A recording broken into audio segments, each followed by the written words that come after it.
कि हुजूर से मोहब्बत करने का मियार है कौन सा? अल्लाह से मोहब्बत करने का मियार है क्या?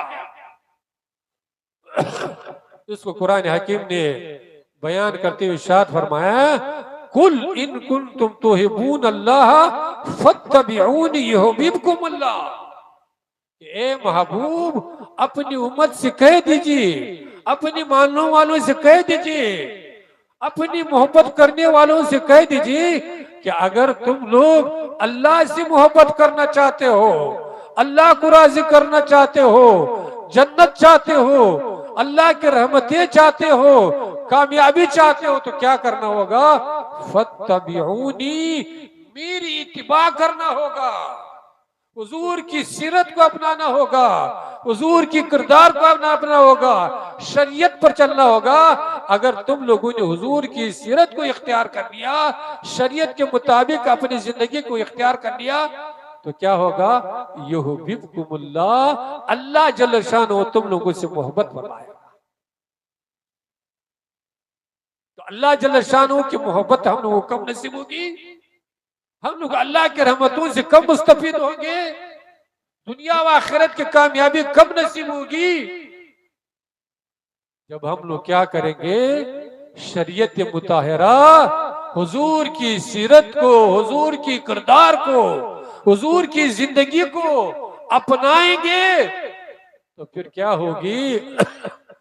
दुनिया में भी अल्लाह के रहमतों से मुस्तफीद होंगे, दुनिया की कामयाबी भी नसीब होगी, दुनिया की सरबुलंदी भी नसीब होगी, दुनिया की इत्तिफाक व इत्तेहाद भी नसीब होगा।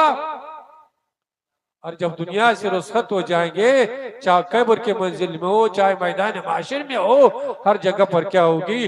अल्लाह की रहमत होगी, अल्लाह की रजा होगी, अल्लाह के रसूल की शफाअत होगी, हर मंजिल पर कामयाबी और कामरानी नसीब होगी।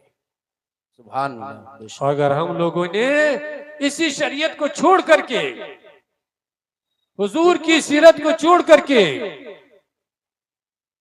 हुजूर की किरदार को छोड़ करके, तो फिर क्या होगा? न दुनिया में कामयाबियां मिल सकती, न दुनिया में अल्लाह के रहमतों से हम लोग मुस्तफीद हो सकते हैं, न कब्र में कामयाबी मिल सकती है, न मैदान माशर में कामयाबी मिल सकती है। दुनिया में भी परेशान हाल होंगे, दुनिया में भी जिल्लत और रसवाई का सामना करना पड़ेगा, दुनिया में भी इत्तिफाक व इत्तेहाद खत्म हो जाएगा, दुनिया में भी खैर और बरकत खत्म हो जाएगा। और इससे ज्यादा परेशानी कब होगी? जब दुनिया से रुखसत हो जाएंगे, कब्र की मंजिल में जब पहुंच जाएंगे, मैदान माशर में जब पहुंच जाएंगे, हर मंजिल हर जगह पर जिल्लत और रसवाई का सामना करना है पड़ेगा। आज हमारे मुआशरा का जायजा लीजिए, पूरी दुनिया के मुसलमानों को जायजा लीजिए, तादाद के एतबार से मुसलमान पूरी दुनिया में दूसरी नंबर पर है। यहूद, नसारा, मुशरिक, मजूसी, जितने कौमी मिला करके मुसलमान की तादाद दूसरे नंबर पर है। और दुनिया दौलत के एतबार से पूरी दुनिया का 70% 60% दुनिया दौलत मुसलमान के पास है। पूरी दुनिया की दौलत तो सरमाया, उसमें से 70% 60% मुसलमान के पास है। तेल तो मुसलमान के पास है, पेट्रोल के मुसलमान के पास है, क्या बात है। सोने और चांदी तो मुसलमान के पास है। तादाद के एतबार से भी कोई कमी नहीं, दौलत के एतबार से भी कोई कमी नहीं, लेकिन उसके बावजूद क्या है?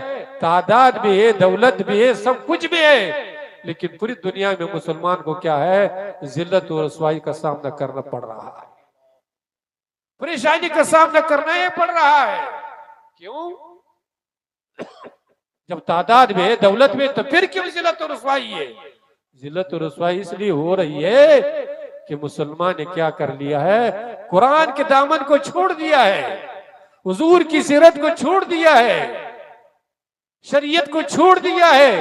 नमाज जैसे अहम इबादत मुसलमान के लिए फुर्सत नहीं कि 10 मिनट के लिए मस्जिद में जाकर के बारगाह इलाही में झुक जाए।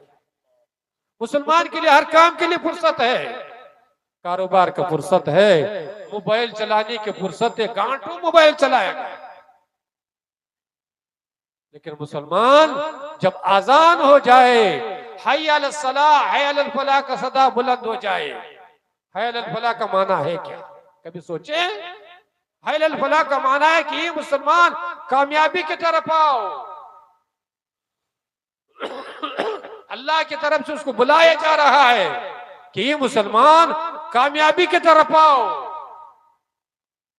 मुसलमान की कामयाबी कहां पर है? दुकान में है, तिजारत में, कारोबार में है, जमीन और जायदाद में, कुर्सी इक़्तिदार में नहीं। अल्लाह जल्ल शानो की तरफ से आवाज दिया जा रहा है कि मुसलमान तुम्हारी कामयाबी कहां पर है? इसी मस्जिद में है। तुम्हारी कामयाबी किसमें? इस नमाज में है। तुम्हारी कामयाबी कुरान की तिलावत में है। तुम्हारी कामयाबी हुजूर की सीरत अपनाने में तुम्हारे दुनिया व आखिरत की कामयाबी। बेशक, सुभान अल्लाह, जिंदाबाद। लेकिन मुसलमान तो समझ लिया है कि हमारा मकान दो मंजिला बन जाए तो हो, हम कामयाब हो गए। हम दूसरी की जमीन पर कब्जा कर लेंगे और मूंछ को ताव देंगे तो हम कामयाब हो गए। हम दूसरे को सताएंगे, परेशान करेंगे, दूसरे को जलील और रुसवार करेंगे तो हम कामयाब हो गए। मुसलमानों, ये कामयाबी नहीं। कामयाबी तो इसमें है कि अगर आजान हो जाए, अब दुनिया का हर कारोबार को छोड़ करके, सब कुछ को छोड़ करके सबसे पहले मस्जिद में जा करके बारगाह इलाही में झुक जाए, 5 वक्त की नमाज पढ़े, पाबंदी कीजिए, कुरान की तिलावत कीजिए, इंशाअल्लाह अजीज आपके घर में भी खैर और बरकत आएगा, आपकी रोजी में भी बरकत आएगा, आपके घर में भी इत्तेफाक और इत्तेहाद होगा, आपके मोहल्ले में भी इत्तेफाक होता है, इत्तेहाद होगा, दुनिया में भी खुश रहेंगे, दुनिया में भी रहमतें बरसेंगे, और जब दुनिया से रुखसत हो जाएंगे तब भी अल्लाह और अल्लाह के रसूल की रजा नसीब होगा। बेशक, जिंदाबाद जिंदाबाद। और अल्लाह के रसूल ने क्या इरशाद फरमाया? हमारी तबीयत खराब है, अल्लाह के रसूल इरशाद फरमाता है कुल्लुकुम यदखुलूनल जन्नह, कि ईमान वालों तुम में से हर इंसान जन्नत में दाखिल होगा, इल्ला मन अबा, मगर वो मुसलमान, वो ईमान वाला जन्नत में दाखिल नहीं हो सकता जिसने इनकार कर दिया। साहबा किराम ने अर्ज़ किया, या रसूल अल्लाह, इनकार किसने किया है? इनकार कौन करेगा? अल्लाह के रसूल ने इरशाद फरमाया कि इनकार का माना यह है, मन अतानी फकत दखलल जन्नह, जो मेरी इताअत करेगा, मेरी सीरत के मुताबिक जिंदगी गुजारेगा, नमाज पढ़ेगा, तिलावत करेगा, कुरान के हकाम के मुताबिक अपनी जिंदगी को गुजारेगा, तो क्या होगा? फकत दखलल जन्नह, वो तो जन्नत में दाखिल होगा।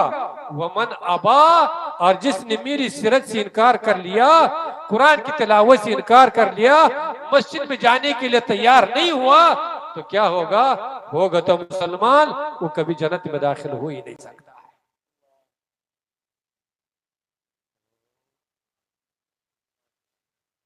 सुभान अल्लाह। आप लोग बैठे, मुसलमानों पर से इंतजाम, अंदर आ जाए सब, ये जो जहां बैठे रहे। सीरतुन नबी सल्लल्लाहु अलैहि वसल्लम का जलसा मुबारक है।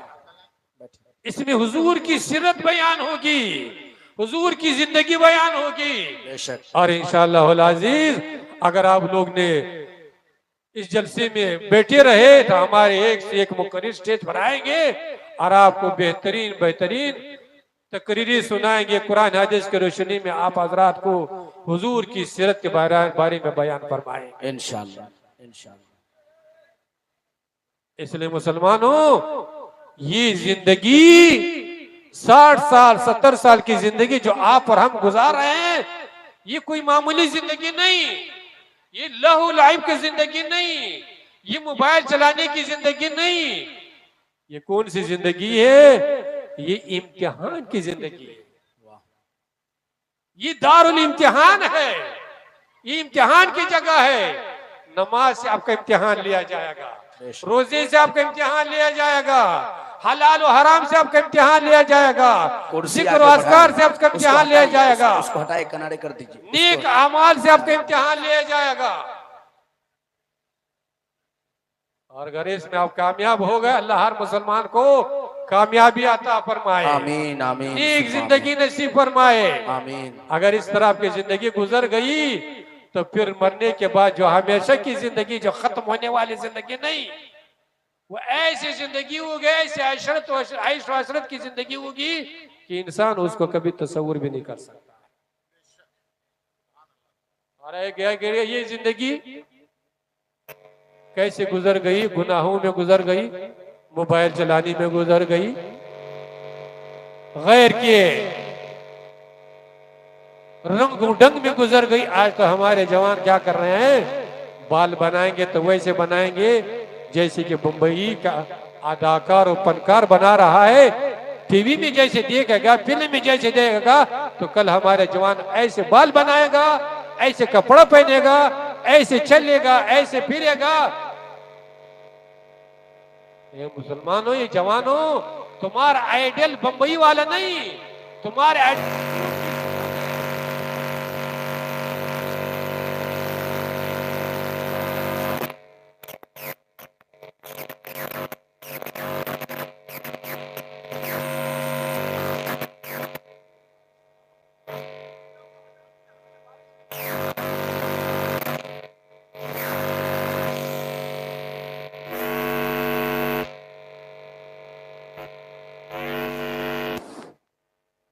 इसलिए मुसलमानों, हदीस पाक में आते हैं कि सहाबाई किराम ने हुजूर की सीरत को कैसे अपनाया। एक से मुख्तसर से वाकया सुन लीजिए।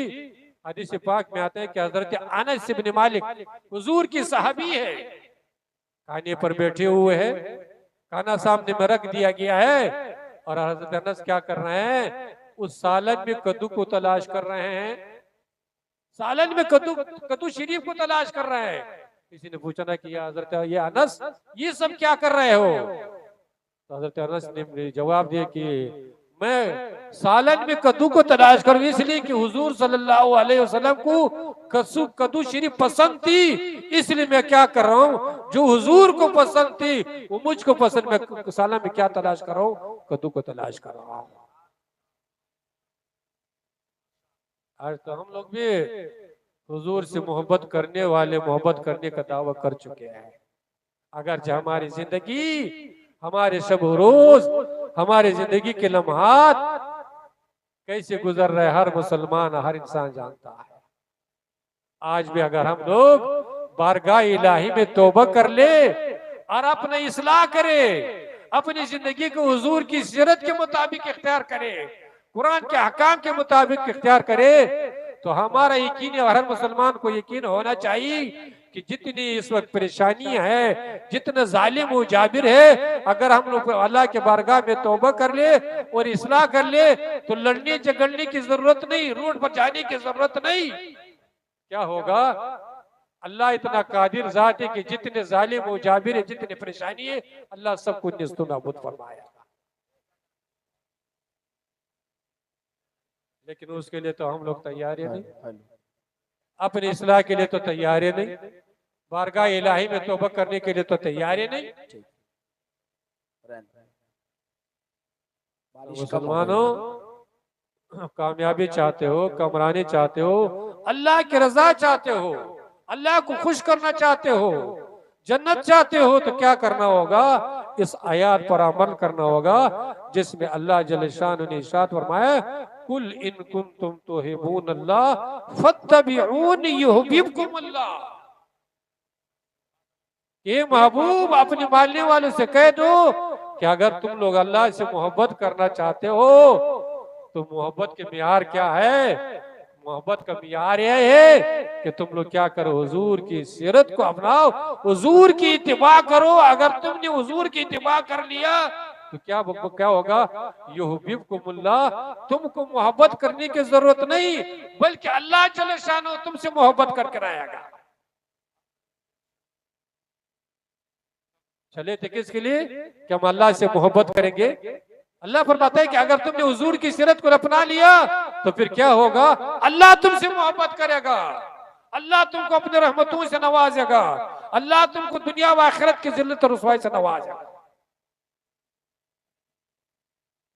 लेकिन आज कौन करता है, आज तो हमारे कहने का तरीका अलग, जैसे यहूद नसारा खा रहा है उसे पर हम लोग वैसे वही तरीके इख्तियार किए हुए हैं। हमारी शादी का हाल नहीं देख रहे हो, आज हर मुसलमान परेशान हाल है, बच्चियों की शादी नहीं हो रही, क्यों नहीं हो रही, खूबसूरत बच्ची है, खानदानी बच्ची है, पढ़ी लिखी बच्ची है, लेकिन शादी नहीं हो रही। क्यों नहीं हो रही? इसलिए कि दान और दहेज का इंतजाम ही नहीं हो रहा है। लड़का जो मांग चांग कर रहा है 2 लाख 4 लाख 5 लाख 10 लाख का, गरीब आदमी कहां से लाएगा? इस्लाम कोई सख्ती का मजहब नहीं। इस्लाम दीन युस्र, दिन में आसानी है, दिन में कोई सख्ती नहीं। ये जो हम लोगों ने बना लिया है, शादी को आसमान पर चढ़ा दिया है, ये किसका है? ये कोई शरीयत का हुक्म नहीं, अल्लाह और अल्लाह के रसूल का हुक्म नहीं। शरीयत का हुक्म तो ये है कि मस्जिद में जा करके 2 गवाह लड़के की इजाजत लेकर के निकाह पढ़ा दीजिए, बस शादी हो गया।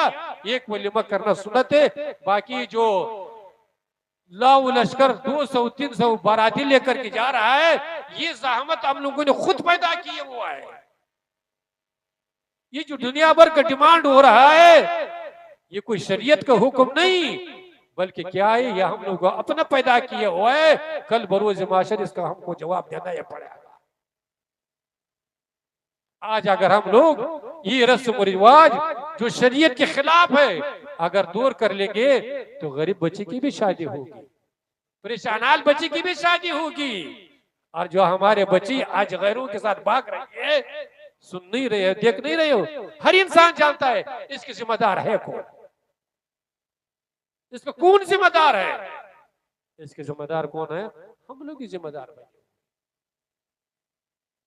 आज अगर दान और दहेज का डिमांड का सिस्टम खत्म कर दिया जाए, तो हम समझते हैं कि कोई चाहे गरीब हो चाहे अमीर हो, सबकी परेशानी खत्म हो जाएगी और सबके बच्चों की शादी खुशी खुशी इंशाल्लाह होगी। न तलाक का मामला होगा, न परेशानी होगी, सब इंशाल्लाह ताला अल्लाह के रहमतों से मुस्तफीद होगा। जब अल्लाह राजी हो जाए तो दुनिया की हर परेशानी दूर हो जाएगी। और अल्लाह कब राजी होगा? जब किसी गरीब से 5 रुपए का डिमांड करेंगे तो अल्लाह राजी होगा। गरीब को परेशान करेंगे तो अल्लाह राजी होगा।